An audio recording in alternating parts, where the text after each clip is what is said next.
Bonjour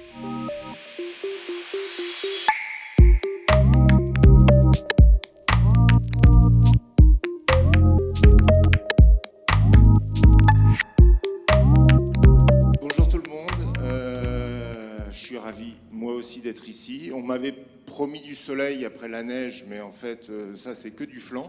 Mais sinon je suis vraiment ravi. Merci Stéphanie, merci Séverine, merci tout le monde. Ça fait maintenant plus d'un an que vous m'avez contacté pour me proposer de venir parler un petit peu de matériaux. Et vous m'aviez dit que le thème, c'était comment le vivant agit sur nous. Je me suis dit, chouette, on va parler biomimétisme, on va parler interaction entre le vivant et la production de matière. Nanana.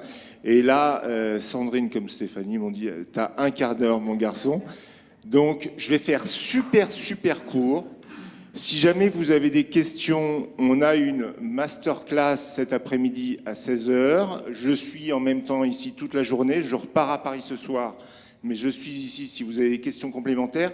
Et je vais filer parce qu'il y a l'horloge qui tourne. Ça, généralement, j'appuie jamais sur le bon. Si. Je vous rappelle, pour ceux qui ne connaissent pas encore Matériaux, ce qu'on est, ce qu'on fait, c'est une structure qu'on a créée il y a 20 ans. L'idée, c'est tout bêtement d'essayer d'identifier partout dans le monde tous les producteurs de matières que je vais dire singulières, atypiques, innovantes, moutons à 5 pattes, trucs bizarroïdes, etc. C'est-à-dire que je produis du contreplaqué, ça n'intéressera pas Matériaux. Je produis ce contreplaqué, mais avec fibre optique à l'intérieur pour le rendre translucide. On est face à une singularité, éventuellement une innovation. Ça nous intéresse. Quand je dis ça nous intéresse, ça veut dire simplement qu'on va créer une fiche sur le matériau en question, en racontant, regardez, ce truc-là, c'est super marrant parce que si j'appuie dessus, ça fait poète-poète, etc. Et on va indiquer à chaque fois les coordonnées de l'industriel qui fait ça, sachant qu'on n'est pas du tout là pour vendre la matière, on reste totalement indépendant de ces milliers d'industriels qui sont référencés. On est là pour dire à nos utilisateurs, you, ce truc-là, ça existe, et que l'utilisateur soit dans l'archi, dans le design, dans la mode, dans le packaging, dans l'événementiel, dans la cosmétique, dans l'industrie du luxe, dans le monde automobile, dans le sport. On a même eu un dentiste à une époque qui était membre du service, c'est pour vous dire à quel point c'est large. À chaque fois qu'il s'intéresse à un matériau, il va sur la fiche savoir qui fait poète-poète quand on appuie dessus, et derrière, il va contacter directement l'industriel. Nous, on se retire un petit peu de l'affaire à ce niveau-là. On est vraiment là pour mettre des spots sur ces matériaux particuliers. Donc, les aspects importants là-dessus, c'est cette indépendance par rapport aux industriels afin de ne pas reprendre le bullshit de l'industriel concernant son argumentaire commercial, mais simplement de s'appuyer sur des éléments concrets physiques, et donc financé par ses utilisateurs avec cette volonté de décloisonnement, c'est-à-dire qu'on va chercher des matériaux partout, dans tous les secteurs, et derrière, les utilisateurs sont eux aussi très larges.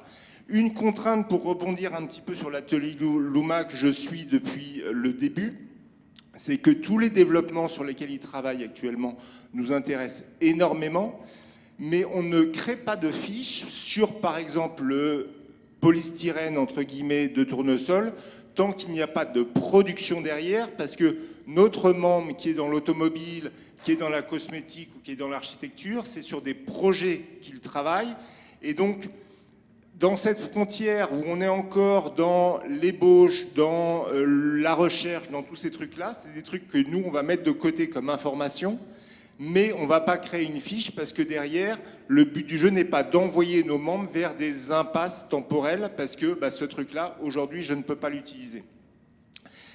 Alors, très rapidement, pour terminer sur ce qu'est Matériaux, c'est qu'on a cette base de données avec aujourd'hui plus de 9000 fiches sur 9000 matériaux bizarroïdes. Quand je dis matériaux, ça peut être des matériaux, ça peut être des semi-produits, ça peut être des technologies attachées à la matière, mais globalement, j'appelle ça des fiches matériaux. Et puis des showrooms, ça c'est la grande affaire du moment, c'est qu'on avait jusqu'à maintenant un showroom à Paris, un autre à Prague, un autre à Shanghai, un autre à Séoul, un autre en presque ouverture à Shenzhen. Et depuis aujourd'hui, on a une amorce de showroom. Je dis une amorce parce que, et mea culpa, je suis chargé de collecter des échantillons. On a, comme je vous ai dit, 8 ou 9 000 fiches. Il y a certaines boîtes, je me bats depuis des années pour avoir des échantillons. Souvent, les industriels ne sont pas dans une logique de décloisonnement. Ils font un truc pour un domaine donné et ils ne comprennent pas du tout quand un zigoto de chez Matériaux les appelle parce que leur fibre artificielle, leur fibre de soie artificielle d'araignée qui sert au départ pour le médical pourrait intéresser d'autres secteurs. Et donc, on se bat pour récupérer ces échantillons. Pour l'instant, ici, à Genève, vous avez, je vais dire, un échantillon des échantillons. Et notre travail aujourd'hui, c'est de collecter un maximum de choses pour que vous puissiez profiter à Genève du même service qui est accessible à Paris, c'est-à-dire cette dimension physique, sachant que la base de données et le showroom, c'est deux éléments complémentaires. Je recherche un truc, je sais ce que je cherche, je vais simplement taper sur la base de données et vont remonter les informations. Le showroom, et donc très prochainement le showroom ici, c'est aussi vachement bien quand lorsque je suis sur un projet et que je ne sais pas forcément ce que je cherche, je vais venir déambuler là-dedans, m'arrêter sur quelque chose et me dire « Ah tiens, avec ça, je pourrais faire ça ou ça ». Donc là, on profite directement de la capacité inspirationnelle de la matière. J'en ai fini sur matériaux. Maintenant, je reviens au thème d'aujourd'hui, qui était au départ quand le vivant nous fait agir. Et il y a peut-être 3 ou 4 trucs que je voulais très rapidement survoler. D'abord, j'ai un peu transformé la phrase, quand l'autre vivant nous pousse à agir. On en a parlé tout à l'heure. Quand je dis quand l'autre vivant, c'est que pendant très longtemps, l'humain a considéré qu'il y avait lui un petit peu en deus machina, et il y avait la nature avec laquelle il n'allait pas du tout faire avec, mais presque faire contre. En se disant que de toute façon la nature était là pour qu'il l'exploite, il ne considérait pas ça réellement comme un organisme vivant, donc c'est pour ça que je parle de l'autre vivant, c'est-à-dire que on l'utilisait jusqu'à maintenant comme une ressource et on pouvait, allez hop, c'est open bar, on peut se servir et puis il n'y aura jamais de conséquences. Et quand je dis nous pousse, c'est qu'effectivement il a fallu qu'on aille très très loin dans cette logique-là pour se rendre compte que le contre-coup peut être très violent, très rapide et finalement délétère, voire mortel, pas pour la Terre qui se portera très bien une fois qu'on aura disparu, mais en tout cas pour nous. Donc on est actuellement dans cette prise de conscience. Et ce que je peux noter, moi, par rapport à il y a 20 ans quand on a démarré à Matériaux, c'est qu'on est effectivement réellement dans une prise de conscience, c'est-à-dire qu'il y a 20 ans, très fréquemment, on me posait des questions concernant l'environnement et la matière, mais on sentait que derrière, c'était parce que je dois avoir un discours là-dessus, parce que c'est ce qui fait vendre, parce que ceci, cela. Aujourd'hui, point positif, je constate qu'effectivement, toutes les requêtes que je reçois sont réellement des requêtes où on se dit, si on ne change pas, si on ne modifie pas nos modes de production, si on n'agit pas différemment, on se prend le mur. Donc il y a cette vraie volonté, cette vraie prise de conscience. Mais, ce que je note aussi, c'est qu'aujourd'hui, on n'a pas encore accepté la complexité de tout ça. C'est-à-dire que très fréquemment, je vais recevoir des gens qui ont encore une lecture de la matière où globalement, je peux mettre des notes sur les matériaux. Un bois, c'est gentil. Un verre, c'est déjà moins gentil parce que ça consomme beaucoup d'énergie pour être produit. Un plastique, c'est l'horreur de l'horreur. Et réellement, il y a ce système de notation sur les matériaux. C'est-à-dire qu'on oublie complètement que la matière, elle n'a pas à être bonne ou mauvaise. C'est l'intelligence qu'on va mettre à l'employer à bon escient et dans le bon cadre. Et si je voulais vous en parler aujourd'hui dans cette question d'interaction entre le vivant et l'humain, c'est que je pense qu'on n'arrivera pas à commencer à amorcer quelque chose de réellement pertinent tant qu'on n'acceptera pas l'idée que les choses sont plus complexes que simplement « tiens, je vais utiliser du papier parce que c'est mieux que du machin ».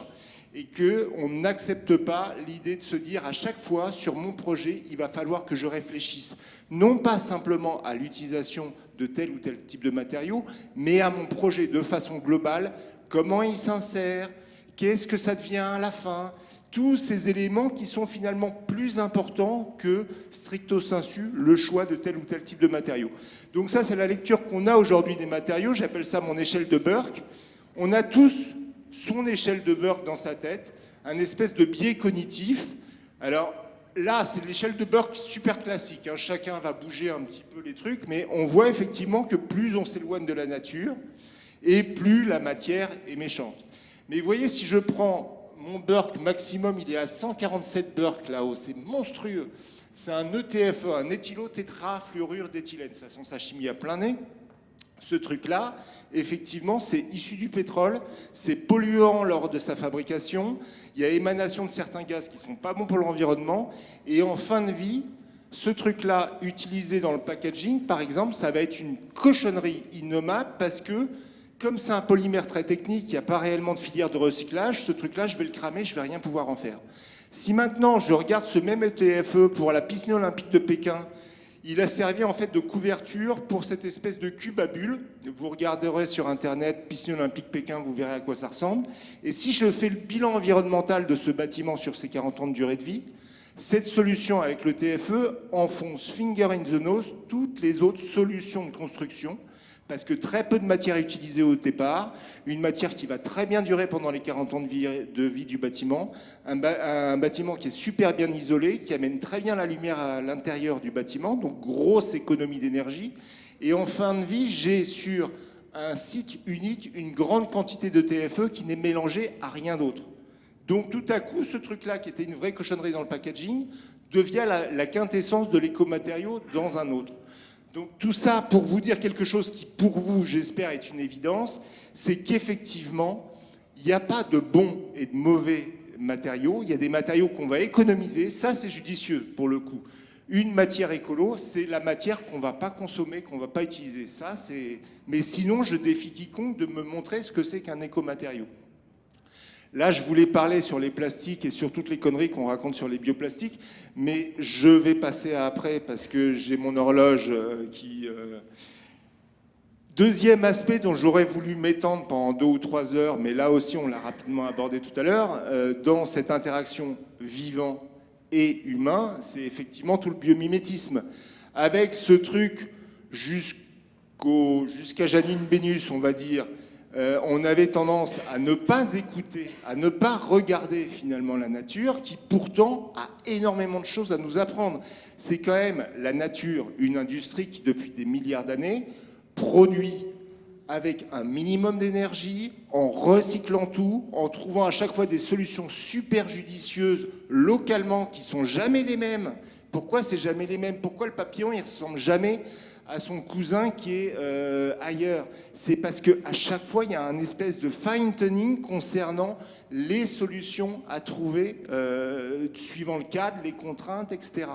C'est super, super intéressant que de se pencher un petit peu sur les solutions qu'on a trouvées dans la nature et s'en inspirer pour, de notre côté, agir de façon un petit peu moins bourrine et commencer à utiliser les ressources qui sont à notre disposition de façon plus judicieuse.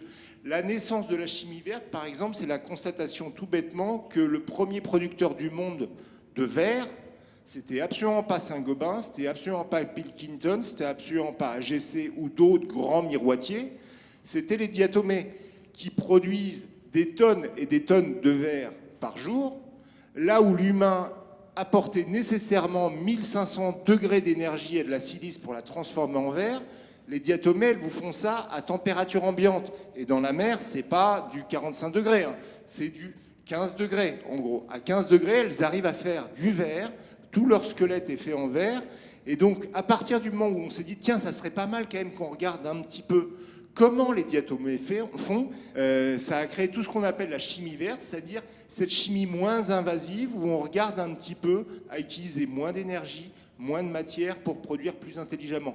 Vous avez là une ribambelle d'exemples ultra couverts concernant le requin pour aller plus vite, le requin aussi pour avoir des traitements antibactériens, les petits chardons qui sont la naissance du velcro où un ingénieur suisse en avait ras-le-bol d'enlever les boules de bardane de son chien et il a vu qu'en fait avec un système de crochets et de velours on pouvait imaginer des éléments de fermeture. Le gecko qui est capable de s'accrocher au plafond. Et puis on a découvert un petit peu comment il arrivait comme ça à s'agripper sans colle, sans rien de particulier. Les ailerons, les machins, les bidules, tout ça on connaît. Mais c'était pour vous dire que c'est vraiment une vraie source, pour le coup, le vivant, d'inspiration. L'autre aspect dont je voulais parler, le titre est beaucoup trop violent. Je te l'ai passé hier, Stéphanie, et je regrette. Ce que je voulais simplement vous dire, c'est que je crains en même temps, dans cette interaction entre le vivant et l'humain, et la production, et tous ces trucs-là, c'est qu'on se berce d'illusions avec des projets ou des solutions qui sont parfois un petit peu anecdotiques. Je vois passer tous les jours des projets où on se dit « Tiens, on va maintenant récupérer les cheveux chez les coiffeurs pour faire des machins, des bidules. Tiens, les dentistes, c'est vraiment dommage, ils jettent les dents des gens quand ils les arrachent, on pourrait en faire des bijoux. » On reste souvent dans des trucs qui restent anecdotiques en termes de problèmes. Je vous rappelle que dans 20 ans, il y aura plus de plastique dans la mer que de poissons. C'est pas si jamais je récupère les dents chez le dentiste pour faire des bijoux que je vais changer les choses. Donc je voudrais pas que là aussi ça nous freine dans la volonté réelle qu'on a de faire changer les choses, que de se bercer d'illusions avec des choses qui ne règlent pas le fond du problème. Parce que le fond du problème, on parle de quoi ? On est face à une révolution. C'est-à-dire qu'il faut qu'on change réellement nos sociétés, qu'on arrête de produire sans se soucier de ce qu'on crée comme déchets, qu'on arrête encore une fois, de se bercer d'illusions. Et l'exemple un petit peu positif que je voulais vous montrer concernant cette interaction entre le vivant et l'industrie et l'humain, c'est un exemple de... je vais passer à la slide d'après, je vous expliquerai après pourquoi celle d'avant. C'est une boîte qui intègre des enzymes dans des polymères qui sont de type PET. Donc le PET, c'est très classiquement votre bouteille plastique quand vous achetez donc des bouteilles de coca, de machin, de bidule. C'est quelque chose qui est dit recyclable, sauf que ce qu'on ne sait pas, c'est que pour l'instant, c'est pas recyclable en boucle. Le PET de la bouteille va donner éventuellement de la laine polaire ou éventuellement un feutre acoustique ou éventuellement des sous-produits comme ça, qui eux-mêmes vont être transformés éventuellement en chiffon pour l'industrie, et à la fin, ça va être cramé. C'est-à-dire qu'on n'est pas du tout dans un cercle où avec ma bouteille, je la recycle et je refais de la bouteille, mais ma bouteille, on en fait un sous-produit, et puis finalement, on continue à devoir exploiter la terre pour reproduire de la matière vierge, parce qu'on ne sait pas produire une bouteille à partir d'une bouteille. Et là, par exemple, par l'adjonction d'enzymes, elles vont être capables de casser le polymère du PET pour en faire des monomères et pour récupérer de la matière vierge. Et donc là, on est réellement dans un cycle vertueux. Donc cette interaction vivant et humain porte aussi un tas de choses qui, pour le coup, sont de vraies révolutions dans un domaine donné, mais on pourrait les multiplier, qui peuvent changer la donne parce que tout à coup, on n'exploite plus la terre pour continuer à produire. Là, je reviens simplement, et j'en terminerai là-dessus, c'est une simple petite blague, c'est que je faisais une recherche sur Internet pour voir un petit peu le cycle du PET et vous expliquer la bouteille qui donne le pull, qui donne le machin. Et en fait, j'ai tapé cycle PET et je suis tombé sur un tas de trucs concernant le site de reproduction chez les chiens, ou alors une photo d'un chien sur un vélo, cycle PET, effectivement, PET. Tout ça conduit parfois à des trucs. Au départ, je me demandais, mais pourquoi est-ce que j'ai ces images-là ?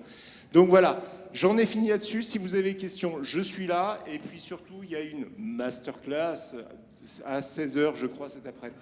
J'ai été suffisamment course. Ouais. Bon, merci tout le monde.